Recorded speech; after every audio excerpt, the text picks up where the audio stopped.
मुझे इस बात का बड़ा अफसोस है कि कोई मिनिस्टर नहीं गया उनको रिसीव करने के लिए। और ये बात बताता है कि भारत में अनएम्प्लॉयमेंट कितना है नौजवानों में। 45% यूथ अनएम्प्लॉयड है। इसीलिए इन सब एजेंट से वो ठग दिए जाते हैं, तकालीफ उठाते हैं, 8-8, 10-10 कंट्रीज क्रॉस करके जाते हैं। तो ये तो यहाँ की सरकार को बताना पड़ेगा, मोदी सरकार को, यहाँ अनएम्प्लॉयमेंट इतना बढ़ के क्यों है। तीसरी बात यह है कि अभी भी यूएस में 2022 की प्यू रिसर्च की रिपोर्ट है, 6,75,000 भारत के नागरिक अनडॉक्यूमेंटेड इमिग्रेंट हैं और फाइनल लिस्ट में अभी 18,000 लोग हैं। तो ये सब जब लोग यहाँ पर आएंगे, एक तो रेमिटेंस का नुकसान भी होगा, दूसरा उनके लिए ये सरकार क्या करेगी, तो ये इनको देश को बताना पड़ेगा।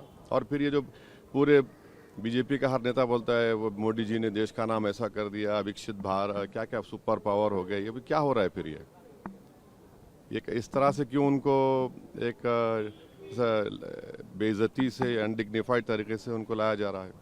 दिल्ली चुनाव के जो नतीजे हैं, अखिलेश यादव नहीं, मैंने इसमें नहीं अबे नहीं मुझे 18 नॉन हिंदूज को निकाल दिया। छोड़ दिए।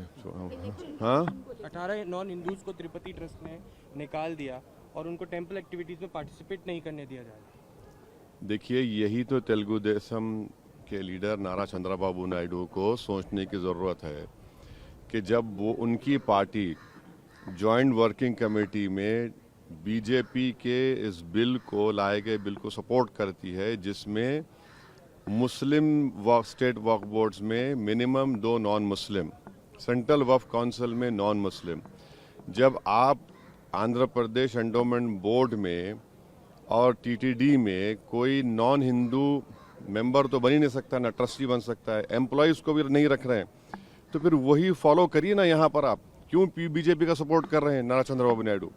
जब टीटीडी के लिए नॉन हिंदू का रहना बड़ी गलत बात है, तो फिर एक नॉन मुस्लिम का स्टेट वक्फ बोर्ड मेंबर रहने का जो प्रोविजन बीजेपी कर रही है, वो क्या बुरी बात नहीं है? ये तो डुगली पॉलिसी है, हिपोक्रेसी है।